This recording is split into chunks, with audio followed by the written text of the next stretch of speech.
दोस्तों, स्वागत है आपका हमारे चैनल द नॉलेज सेंटर में एक नई जानकारी के साथ। दोस्तों, जैसा कि हम सब जानते हैं कि आज उत्पन्ना एकादशी है। उत्पन्ना एकादशी को उत्पत्ति एकादशी भी कहा जाता है। शास्त्रों में इसे वैतरणी एकादशी भी कहा गया है। दोस्तों, इस वीडियो में हम आपको इस एकादशी व्रत के महत्व के बारे में बताने वाले हैं। साथ ही इससे जुड़ी एक पौराणिक कथा के बारे में भी विस्तार से बताएंगे।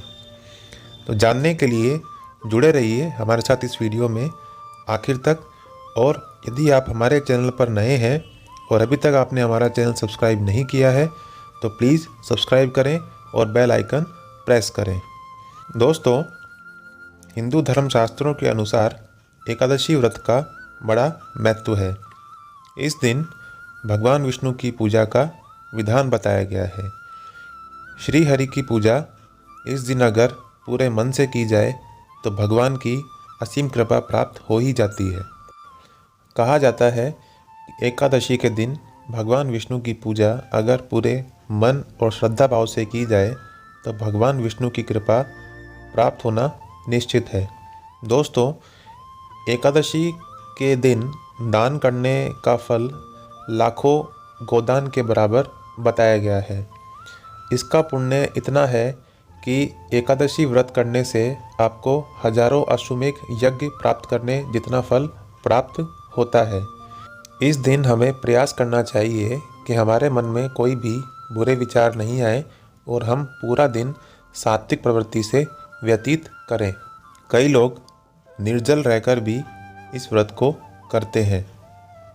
दोस्तों, इस दिन शाम के समय या रात्रि के समय भगवान विष्णु को दीपदान करने का विधान भी बताया गया है। ज्योतिष के अनुसार यदि आपकी कुंडली में चंद्रमा किसी भी प्रकार से बुरा प्रभाव दे रहे हैं तो आपको एकादशी का व्रत करना चाहिए, क्योंकि एकादशी व्रत का सीधा संबंध हमारे मन से होता है और चंद्रमा मन का कारक ग्रह है। इस दिन भगवान विष्णु के 108 नाम या सहस्त्र नाम का जाप करने से भगवान की असीम कृपा प्राप्त होती है।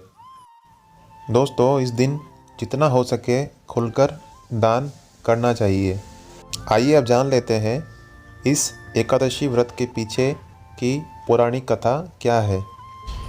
एक बार युधिष्ठिर ने भगवान से इस एकादशी व्रत के महत्व के बारे में प्रश्न किया तो भगवान ने कहा कि सतयुग में मूर नामक एक दैत्य हुआ था।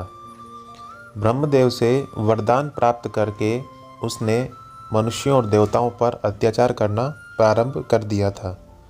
भयभीत होकर देवता भगवान शिव के पास पहुँचे और प्रार्थना की कि वे उन्हें इस संकट से मुक्त कराएं। तब भगवान शिव ने सभी देवताओं को कहा कि आप सब भगवान विष्णु की शरण में जाएं। सभी देवता भगवान विष्णु की शरण में गए। भगवान विष्णु क्षीर सागर के जल में शेषनाग की शैया पर विश्राम कर रहे थे। सभी देवताओं ने उनसे प्रार्थना की और पूरा वृत्तांत बताया। तब भगवान विष्णु ने सभी देवताओं को आश्वासन दिया कि वे इस दैत्य का संहार कर देंगे।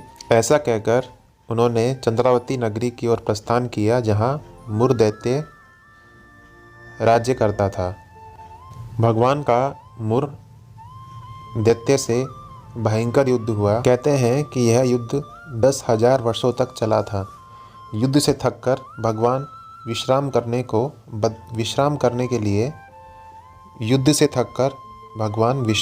के लिए बद्रिका आश्रम चले गए।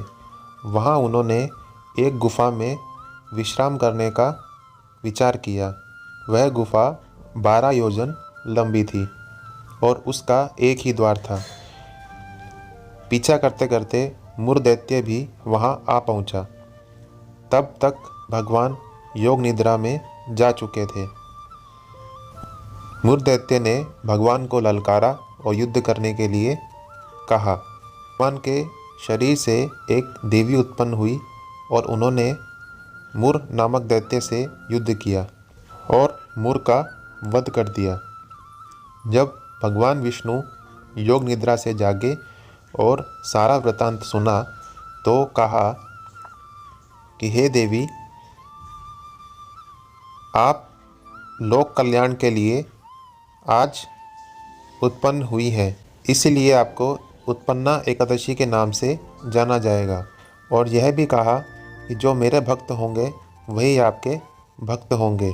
दोस्तों, ऐसी मान्यता है कि एकादशी व्रत का आरंभ आज से ही हुआ था।